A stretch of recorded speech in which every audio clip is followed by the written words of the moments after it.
There he is. There's John Whittle, the habitual Chief app user. Hey, John. Good to see you. Mike will be back. Don't worry. His computer doesn't like him sometimes. He didn't just see you and dip out.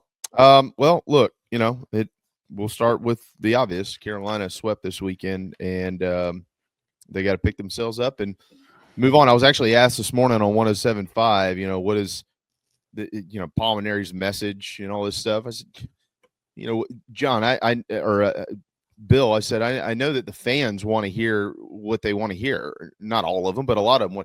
Season's over, cancel the year. We lost to Clemson. The whole thing is upside down. That program's better than ours. We're terrible. That's what they want to hear. He has to get his program ready to play the next game and try to move on and play baseball. And I think yesterday, based on his comments, that seems to be where the messaging is. Yeah, I mean, you're not wrong in terms of the messaging and what Paul Maneri has to say to this team. I mean, I can understand why the fan base is not happy with the weekend. I mean, you had three really nice performances from pitchers in Jake McCoy, Dylan Eskew, Brandon Stone, but it was uncompetitive the rest of the way. And I know some of the scores were close, but you can credit those three pitchers for those scores being close. Is when those pitchers weren't in there, Clemson was really good offensively, and South Carolina didn't show much of a pulse offensively apart from opening the game on Friday. I thought they did a great job with Aiden Canuck, especially with as good as he can be. But the rest of the weekend was uncompetitive. And it was really I can understand why it was so discouraging to watch that series and come away with any kind of positive thought. Yeah, look, I can too, and the numbers support it. I mean, I mentioned to Mike just a minute ago. Carolina, their starters this weekend hit 170. Overall, they hit 160. Runners in scoring position, they hit 118. Clemson hit 229. But in baseball, there's an old saying, right? Pitching, defense, and timely hitting. That was Clemson all weekend. They played. I mean, they had a couple of bugaboos defensively, some kind of odd ones, like the Canarello drop in center and a couple of other things that were a little strange. But overall, they also made some nice plays. They pitched well, and they scored 11 runs in the seventh inning or later this weekend, John. 11 of their 18 that they scored were in the seventh inning or later, so they put the game away. And, you got to tip your hat. If Carolina had been able to get a couple of big knocks here and there, you're in the right spots this weekend. You're looking at 3 or 4 hits that at least Carolina could have salvaged, or God knows, could have maybe even won the series with as bad as they were offensively this weekend. That's how thin that line is and where those knocks come from. But as you pointed out, they really weren't very close most of the times to getting any of them. Yeah, I was gonna say, like, that's great to say, but because it was because of those pitchers, those three pitchers that you were in those spots, but you weren't close to getting those hits, and when you were, like, you did something stupid to get out of it, like the 8th inning yesterday, in Columbia. I mean, it just. What happened? What's the call there? What were they calling interference on Woida? Because I never got clarification on that. Yeah, they called interference on Woida for the throw from the first baseman, not the relay throw to first base, right, but the throw from the first baseman back. And I mean, I don't know how the rule book reads in terms of interference. I don't. So you can sit here and say, Woida should have done this or that, or he couldn't have done anything else other than get down. And, it didn't seem like he could do much more other than get down. But I don't know whether by rule that's interference or not in terms of, where he was and the whole outcome of the play. But regardless, South Carolina just wasn't close to getting those hits this weekend. And, it was incredibly disappointing. I didn't think that this year would be an offensive juggernaut, but it hasn't been great so far for the Gamecocks. And you mentioned the fact that what do you say, 11 of the 18 runs were scored in the last 2 innings or 3 innings of the game. And I don't have the number in front of me, but probably just as large of a portion of those runs were probably scored with 2 outs as well. So Yep. Clemson did the job in the big moments. If you just look at the numbers on balance offensively between the two teams, like Clemson's numbers aren't crazy better, but they did Right. it. They did it in the moments where it had to be done. Carolina, by the way, and Mike, I know you want to jump in here, but I'll mention this: the 1 through 4 hitters, the starters, not guys who pinch hit or replace guys or whatever, but 1 through 4 in the lineup this weekend, 10 for 41, so about 250 overall, which certainly isn't great, but you can live with it if you're getting picked up somewhere else. And they did not get picked up anywhere else. 5 through 9, the starters this weekend, 5 for 47, 5 for 47, gentlemen. That's a rough number.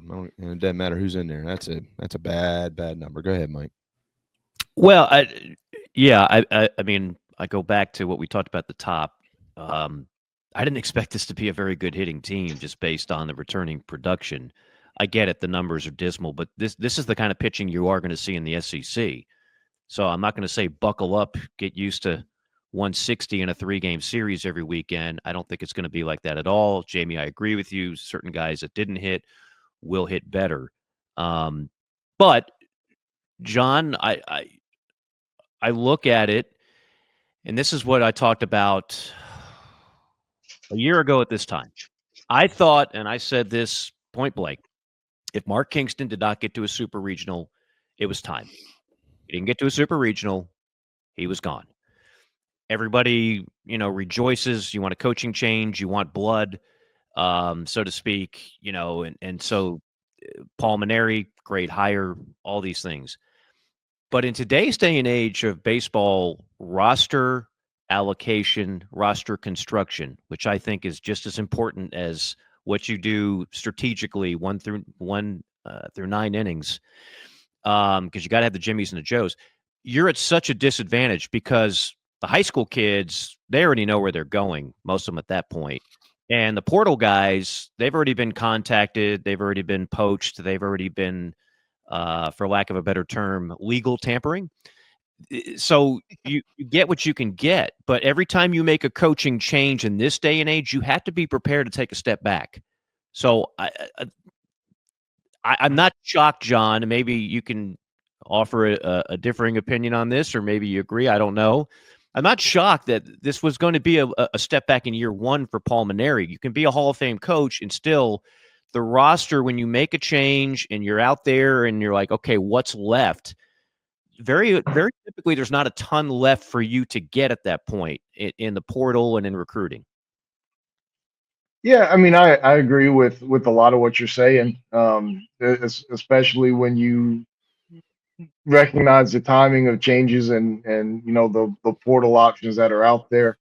I don't think that the pool of talent that South Carolina could fish in was like crazy small, but it certainly wasn't chock full. If there wasn't a coaching change, I mean, South Carolina lost on multiple guys that ended up going to really good places and being really good players because of the timing of the change. I mean, Noah Sullivan at Mississippi State, Sawyer Reeves, the Robbie Burnett at Georgia. There are a couple of guys at Georgia. I mean, they missed on a few guys because of the timing, and that has to be considered when you make a coaching change. That's just part of it. But some of the guys that they got haven't performed, as well as they anticipated either. So, I mean, I thought Henry Kazmir was going to be a huge piece to this puzzle, and is and should be, and he's just not there right now. But they thought he was going to be their 2-hole hitter in the lineup, and he was so good throughout the fall and preseason, and just hadn't been there during the season. Talmadge LaCroix and Kennedy Jones especially were supposed to be offensive guys for you. Both of those were probably 2 of your top 3 or 4 guys, coming into the season in terms of how they were performing. And Paul Maneri revealed last night that Thomas McCoy broke his thumb on the first game of the season. He was hitting darn close to 500 in the 11 preseason scrimmages coming into this, and it's hard for me to hold against a guy how he's performing offensively, with a broken thumb. Now you have to figure out whether that's the best guy to have in the lineup or not. But that's three guys who you really counted on to be good and who haven't been great. Kenny Jones has been fine, but Kenny Jones hasn't played up to the level that we kind of thought he would, coming into this year. So it's just it's just really disappointing. What the team's been like offensively, and they've had some good moments here and there. Some players have certainly had some good moments. Ethan Petrie's been great. Nathan Hall's been great. I mean, there have been a couple of guys who are performing pretty well. But on the balance of the season and the eye-opening games from this past weekend, it just hasn't been to the level that's necessary. Moving forward here, they've got some non-cons this week. Of course, they'll come down to Charleston and take on the Citadel. It's always a tight game, generally, at Riley Park, for anybody wondering. And then next weekend, they've got Morehead State. And, of course, the SEC plays coming after that. All of a sudden, Oklahoma's a pretty viable top 15 team. So that'll be the opener next weekend at Founders Park. But the positive side to everything this year for South Carolina has been the pitching. And so what do you think that they're going to do moving forward here, John? Because we saw Becker's performance, which that it wasn't an elite performance by Becker, but I'll add a couple of things here. He did leave, and of course they made the move when they made it to mitigate damage, but he didn't leave after giving up 9 runs. He gave up 4. They still had a chance to win the game. Number one. Number two, the strike zone, I thought, on Friday night for both teams. I thought Clemson actually got hosed a little bit more than Carolina did, but I thought Greg Street was horrible behind the plate. Horrible. Like, I thought he was terrible for 9 innings. So that factored into it. But then you look at the next 2 performances. Great to see the fact that SQ was able to go yesterday, and I thought he had the typical SQ performance, John. His stuff runs all over the place. He's going to walk a couple of guys, but you're largely not going to hit him very hard. And he was pretty darn good, really good. And then, of course, you had Jake McCoy, who got the Tom Price Award this weekend. And, John, if you go back about a year or so, maybe we might have had this conversation. I'm sure we've had this conversation. I know I've had it with other people. If you identified a guy on the staff, I'm talking about last year, and you said, okay, well, who's the future Friday night guy for the staff? Jake McCoy's name always came up. He's got the stuff. He's got the power. He's got the moxie and the whole 9 yards. And on Saturday against Clemson, he was, quite frankly, pretty brilliant, if you ask me. So what do you think the rotation will look like moving forward? Because if you do shuffle it, you are going to be playing with days and time off and getting bullpens right and things like that. Yeah, I don't know. It's a great question. Do you want to try to put Dylan Askew in between the 2 lefties? It's a great question that I don't have the answer to. They're all very different. All 3 guys are very different performers. They all bring something a little different to the table. All of them are a little different in style. I don't know that there is a right answer. That's to me, the order of the pitching rotation has 0 to do with what will make South Carolina successful going forward. I think it's a fine talking point for sure. But these guys are, I wouldn't get too caught up in the pitching rotation among the 3. But to your point, McCoy's got the most typical Friday night starter stuff. But you got to figure out a way to support these guys from a run standpoint too. Mm-hmm. You could probably also say that, guys, about, and this is the fun part about being a fan, we all love doing it. We all love to say, okay, give me the lineup card and let me fill out 1 through 9. But I've seen this before. I saw it a little bit in 2003. Now, that team managed to get to Omaha on grit and good pitching, obviously, and a great, I think that team went 12-0 in the final 4 SEC series and squeaked into Omaha. That was not a great team, but they got to Omaha and won a game there. 2005, I saw this where Ray would tried every lineup combination imaginable, and they just didn't hit well. Mm-hmm. And they had Steve Pierce, as good a hitter as ever rolled through that program. I mean, just phenomenal. But you didn't have a ton around him. And so they just they scratched and they clawed, and they eventually got bounced in a regional, I believe, in Atlanta. My point is that if you're not a great hitting team, you can jumble 1 through 9 all you want. You can get creative. You can put your best hitter in the 2 hole, and you can you can do all this stuff. But at the end of the day, 9 guys come to the plate 4 or 5 times in a game, and if they struggle to hit, they're going to struggle to hit. So that would be something to keep an eye out for me, John, is just like, okay, what is this lineup? What is it going to perform? Regardless of the order, how is it going to perform in SEC play? Yeah, and that's all 100% true. You can't doesn't matter the order if you can't produce. You know, I think there are guys on the bench who I don't know that they are like going to be elite offensive difference makers. But I mean, I loved what I saw out of Jordan Carrion yesterday. Mm-hmm. From an offensive standpoint, I mean, he's not going to be the strong guy who's going to knock balls out of the park. I mean, he got, like Paul Maneri said in his press conference, that first at bat, I mean, he got about as much into it as he could, and it got just shy of the track. So, you know, he's not going to be a power hitting guy, but he gave you 3 pretty good at bats yesterday. Blake Jackson, I know he struggled with some left-handed hitters, and the numbers don't look great, but you know he's been through it before. And Mike, you've seen it over the years. When you've been through it before, and you're old, and you know you've been around, you figure out some ways to get on base. And you know I don't know that he's not the right guy to have in there in some capacity right now. You know, I think there are some buttons you can push to change things up that maybe we haven't seen enough of just yet.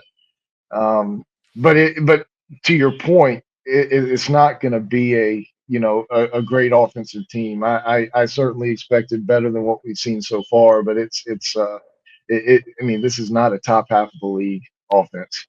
How much heat, fairly or unfairly, is Monty Lee taking? Oh, he's taking a ton. You know, I mean, I think some of it's fair. I mean, at the end of the day, he's been the recruiting coordinator here for 3 years. You know, he's brought in a lot of these guys. You know, I'm not going to sit here and say that this team's going to be miserable for all season offensively. And I think there are some guys who have performed pretty well. I think Kennedy Jones and Thomas McCoy have both gotten better based on what I've seen under him. That's not a road I want to go too far down right now in week 3. You know, here in 3, 4, 5 more weeks, then you know we can kind of assess where things are. But you know, a coach is certainly going to take heat when you only score in 3 out of 27 innings. I mean, it's just part of it. And by God, he's getting paid a shit ton of money right now, so he's going to have to wear a little bit of it, and that's just part of it too. So, and the players are going to have to wear it. I mean, like everybody in college sports is getting paid money now too, so they're going to have to deal with a little bit more criticism. And you know, when you're the highest paid assistant coach in the country, you're going to have to wear a little bit of criticism, and especially when you lose like that to a rival. So, you know, I mean, I'm not going to silence anybody right now trying to make a point on that. But you know, at the same time, I'm not ready to throw them under the bus and say you're the reason that you know this weekend happened, and you know there's still season left to go before you know talking about firing coaches and anything like that. I mean, to your point, it's fair, and he knows that. You know, they all know that, but it's very fair, and they are going to hear it, and he's used to hearing it. You know, overall, of course, this weekend was bad, nothing good to say offensively, and you know the bright spots. To your point, of course, we have to get a little bit further down the season and see kind of what happens with guys. Nathan Hall's a different player since he's come to South Carolina. And obviously, you know, people, anytime they see a great player, they generally just give all the credit to the player. Ethan Petrie will tell you, and you've talked to him, and he's told me to my face, he's like, I owe almost all the credit to Monty. Now, I'm not trying to, I'm not trying to divert negative energy or anything like that. I'm just saying there are some good things, but overall as a group, that's what everybody's looking at. And when you're not performing as a group, you're going to get the heat.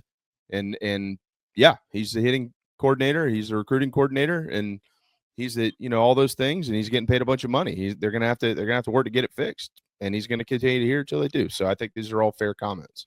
Yeah, and to your point, there are a lot of people who are a lot smarter than me who think very highly of Monty Lee from an offensive standpoint and a teaching standpoint. I mean, he's invited to speak at every coach's convention imaginable. I mean, the Dodgers hired him, in between him being fired by Clemson and hired by South Carolina. He was out at the Dodgers spring training complex and there for a couple of weeks working and about to be named a full time. They were just waiting on some things to be I's dotted, T's crossed kind of things before announcing him. But he was already down working with the Dodgers at their spring training complex. So, I mean, he's very well thought of, very highly thought of across all of baseball, high school ranks through the professional ranks. So, I certainly understand a lot of the criticism right now, but there are a lot of people who feel very strongly about how good of a coach and teacher he is. John, go ahead and give that bird a couple worms. I know they're in the nest with you. I like that cat. This is our second straight week with him, isn't it? Yeah, no, I mean, right in the nest with John. I love it. We should name this segment "In the Nest with Whittle," and then like a flock of birds surrounding him and waiting for Whittle to feed him the worms. I'll echo what you said, John. Look, I try not to let personal feelings get in the way of stuff on this because that's not our job. Right. Just kind of look out for our buddies here. That's not what we do. I will tell you this. I spent a lot of long bus rides sitting behind Monty Lee and talking hitting. And, I mean, Monty would, lend me books that just based on baseball and the science of hitting that I would read just because I'm kind of nerdy like that, and I thought it was fascinating. But I've never come across anybody who knows more about the science of just hitting a baseball. So let me just get that out of the way. The personnel, there's no getting around it. I mean, if you're the recruiting coordinator and obviously his salary is going to be brought up ad nauseum, that's a you thing. Like, you've got to bring in the players. That's part of the appeal of Monty. But Monty didn't just forget how to teach hitting, and like when he had Seth Beer at Clemson, Seth was pretty good, wasn't he? He did okay. When he had some of those elite hitters at Carolina, the hitting coach was just fine. I think the whole idea of, and even like the Braves, when they go into a slump, fire the hitting coach, and you bring in a new hitting coach, nothing changes. Like, a hitting coach can only do so much for you. When you're in the batter's box and you're facing a guy that throws 96 and has a nasty slider and it's a 1-2 count, you're going to look over there. You're not going to have the answer for you. You're on your own at that point. And so I'm not saying that it's a worthless position. I'm not saying you can't help things. I'm just telling you that at the end of the day, the hitting coach sometimes is as good as the talent around him and sometimes is as poor as the talent around him. Can you work with guys one-on-one and go over certain things? And then, of course, everybody knows, like, okay, is this going to be a guy that says be aggressive in the first count or grind out counts and work up a high pitch count? All that's going to be second guess, but I think we put too much into the impact of a quote-unquote hitting coach at this level. Mm-hmm. Give me guys that are just naturally good, and I'll go to war with them versus, well, those stats and his overall productivity is a byproduct of either good or bad hitting coaches. Mm-hmm. Agree or disagree, I guess, is the end of that question or comment. Yeah, I agree with a lot of that. I mean, sometimes you just recruit the best players and stay out of their way, right? You know, just write their names on the lineup card. I think coaches in general, regardless of sport, probably shoulder a little bit too much credit or too much blame. But at the end of the day, you're at least in the past, you were dealing with amateur athletes, so the coaches had to, shoulder all the blame. In the especially when it comes to football and basketball, when they're getting paid huge sums of money, it's probably more fair to be more critical of players now than. But I think in general, sometimes coaches get way too much credit or too much blame, but that's part of the gig.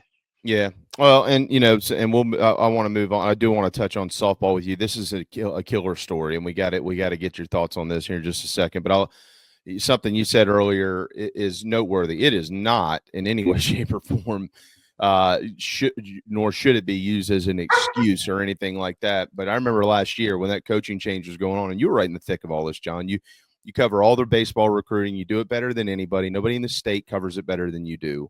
Carolina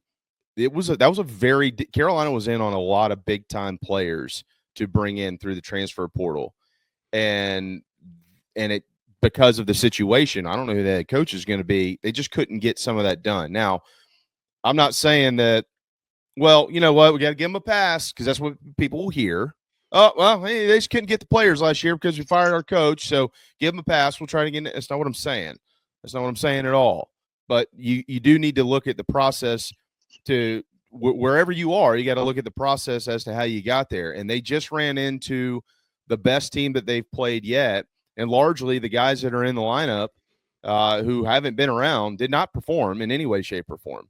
And even some of the ones that have been around didn't perform, of course, with the exception of Petrie, and Hall had a nice weekend. Lee Croy, I thought, was going to have a nice weekend. He started out having a wonderful weekend on Friday in the Upstate. So, we'll just have to see where it goes. It's still too early to tell. Again, people don't want to hear that because it's Clemson. If this was Oklahoma or somebody else, it would still hurt, but it wouldn't hurt as bad. And it hurts a lot worse when you come off the week that we had where Bakich was making the comments he was making about this basically being their World Series. Essentially, I'm paraphrasing there, of course. And the way that a lot of those guys act, the way that the ballpark was on Friday night. I learned from Coach Lake that they moved the freaking bullpens just so they could have a beer garden down the left field line, and they got the band in the outfield. I mean, it's kind of a circus, right? And you don't want to lose to your rival, and you surely don't want to lose to a rival when you're getting that side of things. But when you get your ass beat, you got to shut up and take it. And that's where South Carolina is right now. Yeah, you're right on all of that. And Friday night is, I mean, Clemson baseball is a circus, and it's working for them, and it's fine. And like I don't necessarily mean that as a knock, but it's. I mean, they're bringing Banana Ball in, later this year, and it felt like Banana Ball at times with the band and the way they played their music in between every pitch, and I mean, it's not the baseball that we grew up on. that's for sure. But you know what? It's working for them, and who are we to say that's not the right way to go about it? It's about winning games, right? And I guess it's and it's about having fun. I'm all about sports being fun, and if that's what they want to do, then I mean the fun's in the winning, right? And they're winning, so you can kind of take the approach you want to. But yeah, it was a circus up there, and on Sunday when they're dancing around on your field and so forth. I mean, they earned that right. And South Carolina's teams are regardless of sport, are going to celebrate on Clemson's home field or home court when they win. And they earned that right to be able to do that on Sunday. And it was this. One point I do want to quickly make that we hadn't really talked about, and I haven't gone back to listen to Eric Bakich yet, but one of their media folks was telling me post game that Bakich talked about how he thought that first weekend tournament going against some of that good competition and Oklahoma State and Ole Miss, Arizona, he said he thought that really benefited them. And,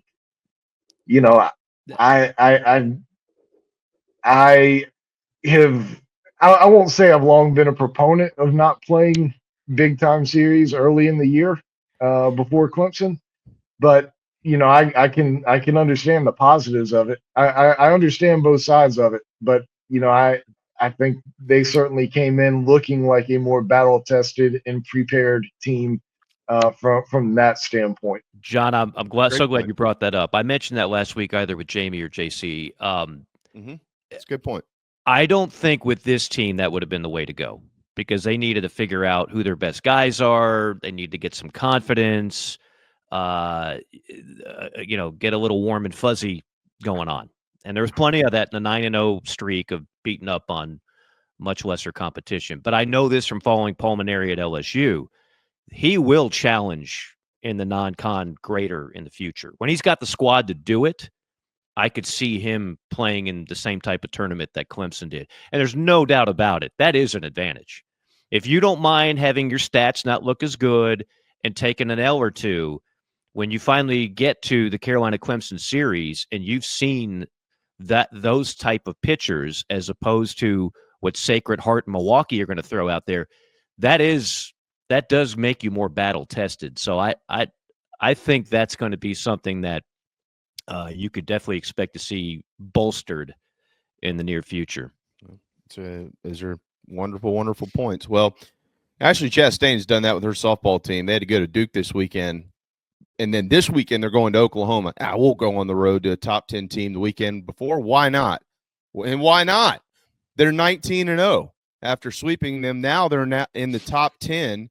They got a midweek game. Oklahoma does not play in the midweek. If Carolina wins, there are 2 teams left in college softball that are undefeated, gentlemen. 2, Oklahoma and South Carolina, and they will play in Norman starting on Friday night. This is just an incredible story what's going on right here with her. Yeah, I'm going to have to call the folks over at CBS and see if I can hop on a plane and head out to Norman, I think. Yeah. But yeah, it's incredible. And I'd be lying to you if I said I got to watch more than just a snippet here or there of the goings on from the weekend. But I thought South Carolina would be doing well to go up there and get 1, and they'd pull off a incredible feat to win 2, but to go up there and sweep, that's impressive. That's crazy impressive. And I thought Ashley would get things going. I thought they would be based on what she landed in the portal. I thought they'd be somewhat competitive this year in the SEC, but below 500 and not in the top half of the conference and that kind of thing. I thought they'd be competitive, but man, how she's got things going this quickly, and obviously we'll see what happens when it comes to SEC play. But that was a pretty good litmus test this past weekend. So kudos to her and kudos to those players because the ones who have come back from last year's team have just improved remarkably, and she brought in some pretty darn good players to boot. Yeah. Hey, their starters here, their batting averages: 569, 429, 382, 371, 360, 433, 321, 314. I mean, what? They're hitting 370 as a team, guys. 370 as a team. And it's not like Duke's the only team they beat. They swept Virginia. They beat North Carolina. I mean, but it gets real, and we all know that. They've got it's Oklahoma this weekend. So we're going, we know that they're good. Are they, top of the country good? Those answers will start to come around 7:30 on Friday night. But this is an incredible story. Youngstown State is the next opportunity to play coming up on Wednesday. John, we're out of time. We didn't get to basketball with you. Mike and I will get that covered. But we know you got to go because you got another media hit in here in just a couple of minutes. But thanks for all you do, brother. And hopefully next week we get to talk on better terms. Bring the bird back if you don't mind. That sounds okay to me. And maybe we'll talk after another South Carolina basketball victory too. Who knows? Yeah, it's maybe 2. See, John did not throw in the towel. He's staying strong on the coverage. He's keeping up with it. That's anybody could just jump on a bandwagon. Whittle stays through the teams and the coverage through good times and in bad, and I respect that. Hey, they've got a shot at 3. They've got a shot at 3. So I didn't think they would finish in last. Even a couple of weeks ago when they were sitting there 0-12, I thought they'd get past LSU, but that loss down there was a difficult one. I know one thing. Nobody wants to play them in the first round of the SEC tournament. Mm-hmm. Yeah. I mean, that could be a bubble team that actually has to play South Carolina, and if you lose it, you just got on the wrong side of the bubble. And Carolina can go in there, they got nothing to lose. just go ahead and have fun. It's another showcase for CMB. There'll be scouts all over the place in Nashville. Yeah. Is it true? If you don't use it, you lose it. John, have a wonderful week, brother. Thanks for what you do. You're the best.